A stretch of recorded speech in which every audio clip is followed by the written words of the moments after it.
नमस्कार दोस्तों, स्वागत है आपका अपने YouTube channel study with lecture में। डेली सेशन चलाते हैं करंट अफेयर का, उसमें हम आ गए अगले सेशन पे।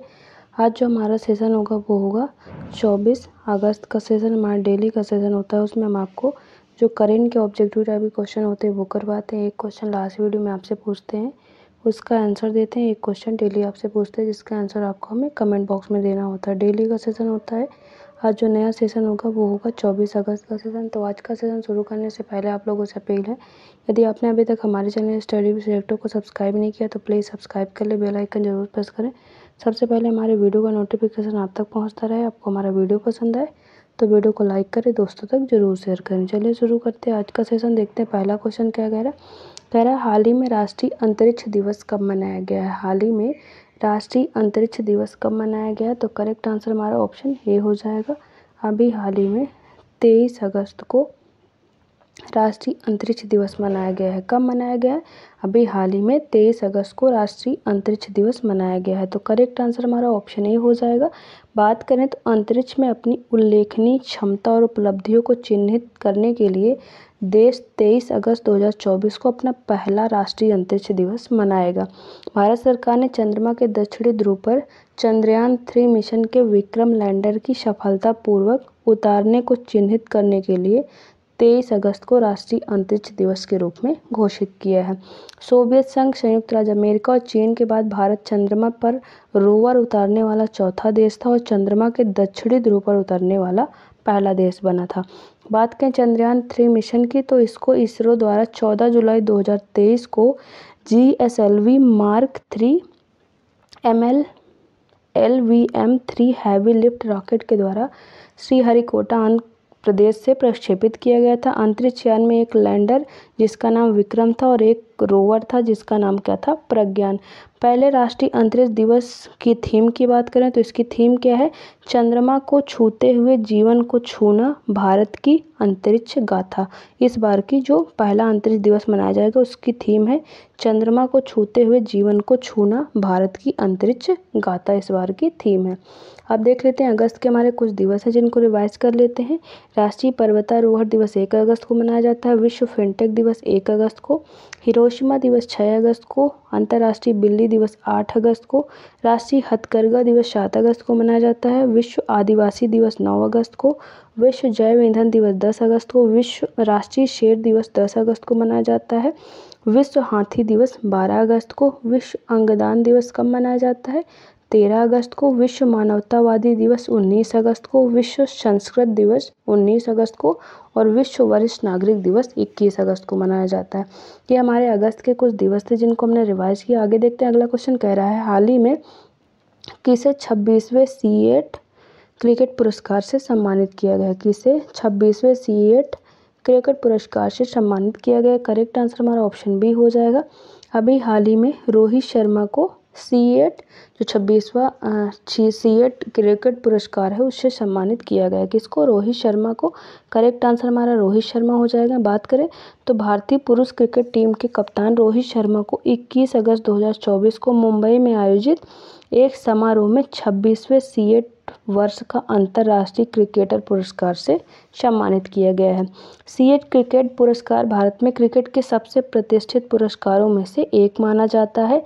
C8 क्रिकेट पुरस्कार 1995-96 में शुरू किया गया था और यह RP गोयनका समूह की कंपनी C8 टायर्स द्वारा प्रायोजित किया जाता है।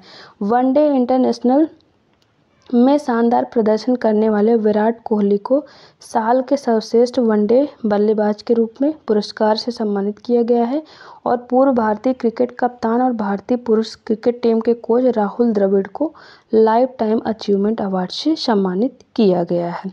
आगे देखते हैं अगला क्वेश्चन कह रहा है, हाल ही में किस देश में भारत की सहायता से लगभग 5000 मंदिरों और मोनेस्ट्री कॉलेजों पर सौर पैनल लगाने का कार्य शुरू किया गया है? किस देश में भारत की सहायता से लगभग 5000 मंदिरों और मोनेस्ट्री कॉलेजों पर सौर पैनल लगाने का कार्य शुरू किया गया है? करेक्ट आंसर हमारा ऑप्शन बी हो जाएगा। श्रीलंका में भी हाल ही में भारत की सहायता से लगभग 5000 मंदिरों और मोनेस्ट्री कॉलेजों पर सौर पैनल लगाने का कार्य शुरू किया गया है। करेक्ट आंसर ऑप्शन बी हो जाएगा। श्रीलंका की बात करें, राजधानी श्री जयवर्धने कोटे और यहाँ की मुद्रा है श्रीलंकाई रुपया। नेपाल की राजधानी काठमांडू और यहाँ की मुद्रा नेपाली रुपया है। इंडोनेशिया की राजधानी नुसंतारा और यहाँ की मुद्रा है रुपया। भूटान की राजधानी थिम्पू और यहाँ की मुद्रा है न्योगल्ट्रम, यहाँ की मुद्रा का नाम है। आगे देखते हैं, अगला क्वेश्चन कह रहा है क्वेश्चन देखने से पहले डिटेल देख लेते हैं। तो श्रीलंका में भारत की सहायता से करीब 5000 मंदिरों और मोनेस्ट्री कॉलेजों पर सौर पैनल लगाने का कार्य शुरू हो गया है। 4000 मंदिरों और 800 मोनेस्ट्री कॉलेजों में सौर पैनल लगाए जा रहे हैं। बाद में 3000 और मंदिरों में भी सोलर पैनल है उनको लगाने की योजना बनाई गई है।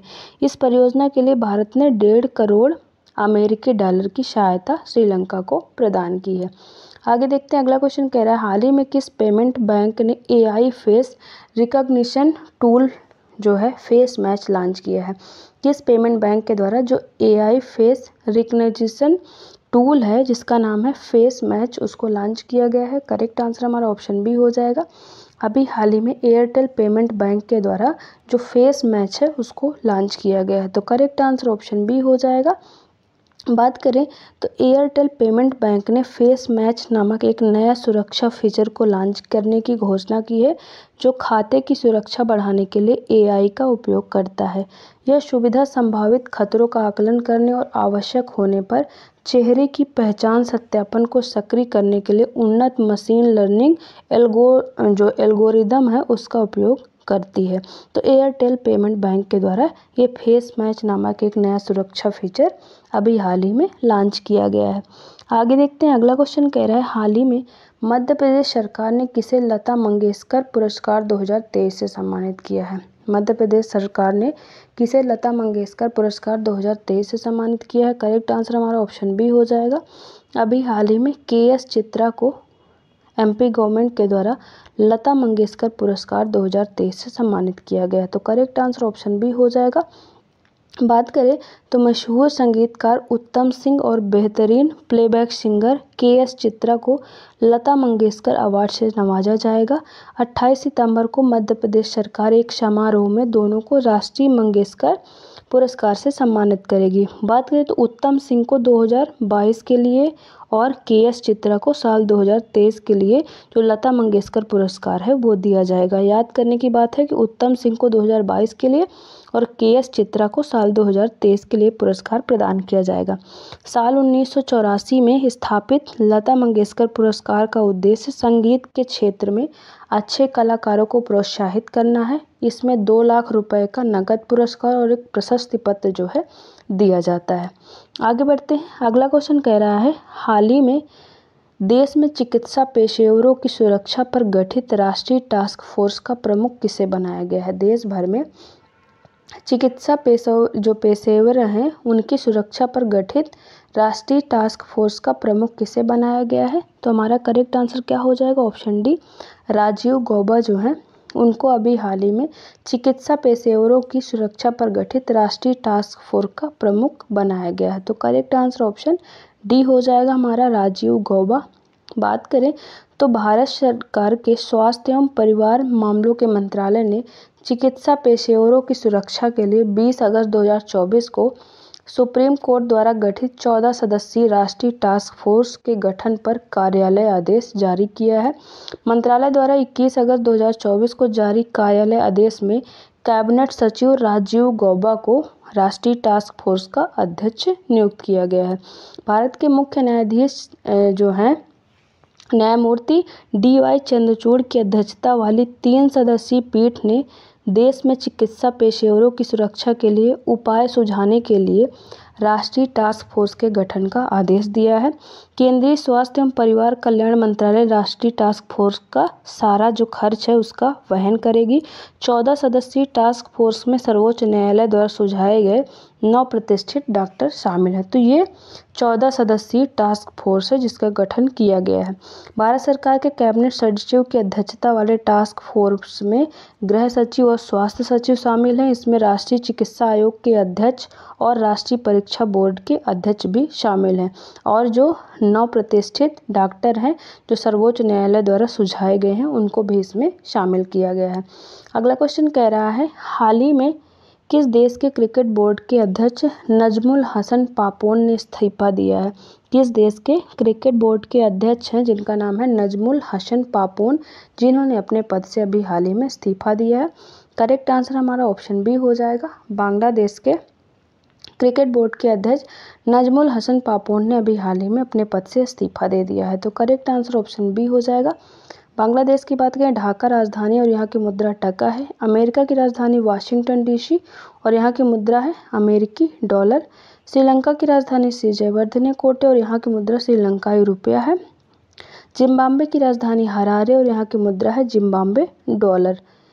जलाल यूनुस ने बांग्लादेश क्रिकेट बोर्ड के निदेशक और क्रिकेट संचालन समिति के अध्यक्ष पद से इस्तीफा दे दिया है। यूनुस बांग्लादेश के पूर्व तेज गेंदबाज भी थे और उन्होंने 1980 के दशक में पेशेवर क्रिकेट भी खेला था। वह 1990 के दशक से एक खेल आयोजक भी रहे हैं। 2009 के बाद से उन्होंने बीसीबी में एक महत्वपूर्ण पद संभाला और बाद में 2021 में क्रिकेट संचालक के प्रमुख बने और उन्होंने अपने पद से अभी हाल ही में इस्तीफा दे दिया है। अगला क्वेश्चन हमारा कह रहा है, हाल ही में भारत में सर्वाधिक ईवी चार्जिंग स्टेशनों के साथ शीर्ष स्थान पर कौन सा राज्य है? सर्वाधिक ईवी जो इलेक्ट्रिक व्हीकल चार्जिंग स्टेशनों के साथ शीर्ष पर कौन सा राज्य है? करेक्ट आंसर हमारा क्या हो जाएगा? ऑप्शन ए हो जाएगा। कर्नाटक जो है इलेक्ट्रिक व्हीकल चार्जिंग स्टेशनों में सबसे पहले स्थान पे है, तो करेक्ट आंसर हमारा ऑप्शन ए हो जाएगा। कर्नाटक की बात करें, राजधानी बेंगलुरु और स्थापना दिवस 1 नवंबर 1956 है। यहाँ के जो गवर्नर हैं थावर चंद गहलोत और यहाँ के सीएम है सिद्धारमैया। बात करें तो भारत में इलेक्ट्रिक वाहन क्रांति के मामले में कर्नाटक सबसे आगे है। ऊर्जा मंत्रालय के अधीन ऊर्जा दक्षता ब्यूरो की एक हालिया रिपोर्ट के अनुसार राज्य में देश में सबसे ज़्यादा सार्वजनिक इलेक्ट्रिक वाहन चार्जिंग स्टेशन है, जिसमें से ज़्यादातर कहाँ पर है? राजधानी जो बेंगलुरु है वहाँ पर सबसे ज़्यादा चार्जिंग स्टेशन है कर्नाटका में।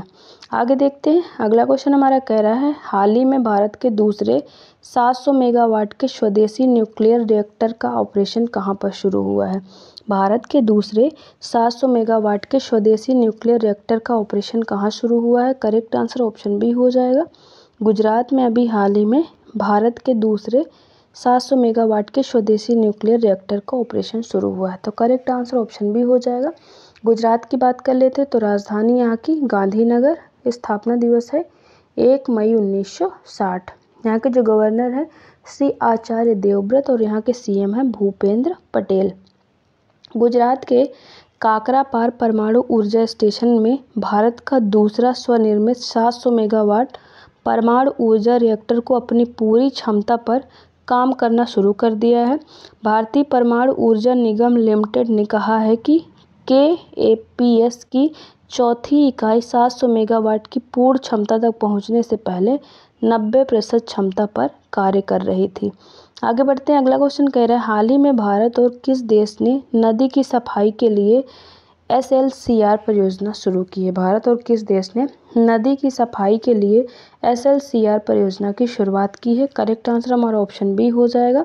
भारत और डेनमार्क ने अभी हाल ही में नदी की सफाई के लिए SLCR परियोजना की शुरुआत की है। डेनमार्क की बात कर लें तो राजधानी यहाँ की क्या है? कोपेनहेगन और यहाँ की मुद्रा है डेनिश क्रोनर। स्वीडन की बात कर लेते हैं, राजधानी स्टॉकहोम और यहाँ की मुद्रा है स्वीडिश क्रोना। फ्रांस की राजधानी पेरिस और यहाँ की मुद्रा यूरो है। फिनलैंड की राजधानी हेलेंसिकी और यहाँ की मुद्रा क्या है? यूरो यहाँ की मुद्रा का नाम है। भारत डेनमार्क ने नदी सफाई के लिए SLCR परियोजना की शुरुआत की है। अगला क्वेश्चन देखते हैं, कह रहा है, हाल ही में किसने निगोशिएबल इंस्ट्रूमेंट एक्ट के मामलों को निपटाने के लिए देश का पहला डिजिटल कोर्ट शुरू किया है? किसने निगोशिएबल इंस्ट्रूमेंट एक्ट के मामलों को निपटाने के लिए देश का पहला डिजिटल कोर्ट शुरू किया है? करेक्ट आंसर हमारा ऑप्शन बी हो जाएगा। केरल ने अभी हाल ही में देश का पहला डिजिटल कोर्ट शुरू किया है, तो करेक्ट आंसर ऑप्शन बी हो जाएगा। केरल की बात करें, राजधानी तिरुवनंतपुरम। स्थापना दिवस 1 नवंबर 1956। यहाँ के जो गवर्नर है आरिफ मोहम्मद खान और यहाँ के सीएम है पिनराई विजयन। बात करें तो जस्टिस गवाई ने कोल्लम में निगोशिएबल इंस्ट्रूमेंट एक्ट मामले के लिए देश की पहली विशिष्ट डिजिटल अदालत का उद्घाटन किया है। एनआई एक्ट यानी instrument act negotiable instrument act मामले के लिए डिजिटल अदालत चेक अनादर मामलों के एनआई एक्ट की धारा 138 के तहत लंबित मामलों को कम करने की पहल है। इसका उद्देश्य 24/7 ऑन कोर्ट खुले और नेटवर्क वाले शुरू करना है जो एकीकरण, भागीदारी और सहयोग को सक्षम बनाते हैं। इससे वादियों द्वारा आवश्यक दस्तावेजों को अन्य एजेंसियों को हस्तांतरित करना संभव होगा। इससे वादीगण अपने मामलों की प्रगति पर नज़र रख सकेंगे और इस तरह पूरी प्रक्रिया एकीकृत हो सकेगी। ये अभी हाल ही में केरल में शुरू किया गया है। अगला क्वेश्चन कह रहा है हाल ही में किसने सिनसिनाटी ओपन खिताब जीता है? किसने सिनसिनाटी ओपन खिताब अपने नाम किया है? करेक्ट आंसर हमारा ऑप्शन सी हो जाएगा। अभी हाल ही में जैनिक सिनर और ये मेल के लिए और ये फीमेल के लिए आर्याना शबालेंका ने सिनसिनाटी ओपन खिताब अपने नाम किया है। तो करेक्ट आंसर ऑप्शन सी हो जाएगा। बात करें तो विश्व के नंबर 1 खिलाड़ी यानिक सिनर ने अपनी तीसरी एटीपी मास्टर ट्रॉफी जीती है, जिन्होंने फ्रांसिस तियोफो को 7-6, 6-2 से हराकर सिनसिनाटी ओपन जीत लिया है। 2024 के सिनसिनाटी ओपन के फाइनल में आर्याना शबालेंका ने जेसिका पिगलो को सीधे सेटों में 6-3 और 7-5 से हराकर जीत हासिल की है। तो यानिक सिनर और आर्याना शबालेंका इन्होंने फीमेल में और ये मेल में अभी हाल ही में सिनसिनाटी ओपन का खिताब अपने नाम किया है। अगला क्वेश्चन कह रहा है हाल ही में गांधीनियन स्टेट्समैन ऑफ बिहार नीतीश कुमार पुस्तक का विमोचन किसके द्वारा किया गया है? गांधीनियन स्टेट्समैन ऑफ बिहार नीतीश कुमार पुस्तक का विमोचन किसके द्वारा किया गया है? करेक्ट आंसर हमारा ऑप्शन बी हो जाएगा। बिहार के जो गवर्नर हैं राजेंद्र विश्वनाथ अर्लेकर, उनके द्वारा अभी हाल ही में इस पुस्तक का विमोचन किया गया है। तो करेक्ट आंसर ऑप्शन बी हो जाएगा।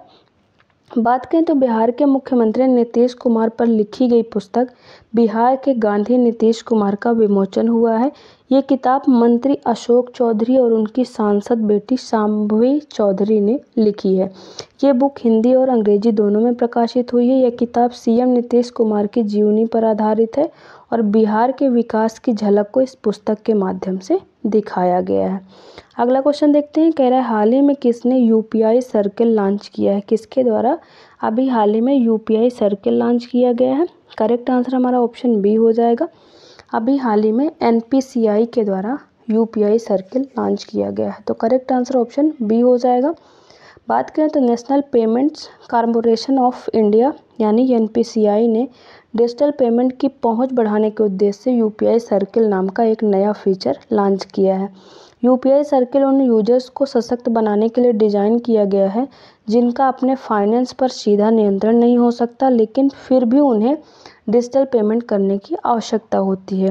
प्राइमरी यूजर्स अपने यूपीआई खातों को सेकेंडरी यूजर्स के साथ जोड़ सकते हैं, जिससे उन्हें उनकी ओर से पेमेंट करने के ऑप्शन भी मिलते हैं।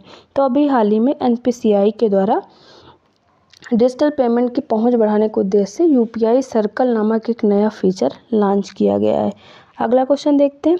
कह रहा है हाल ही में भारत यूरोपीय संघ क्षेत्रीय सम्मेलन का आयोजन कहाँ पर किया गया है? भारत यूरोपीय संघ क्षेत्रीय सम्मेलन का आयोजन कहाँ पर किया गया है? तो करेक्ट आंसर हमारा ऑप्शन बी हो जाएगा।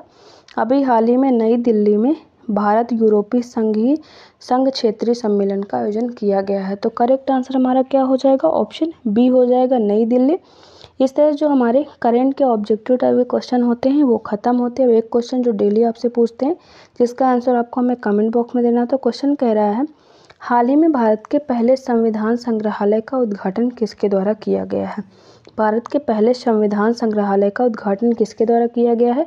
Option A Chandigarh university, option B OP Jindal global university, option C Madras university, option D Jawaharlal university. तो इसका आंसर आप हमें कमेंट बॉक्स में ज़रूर दें।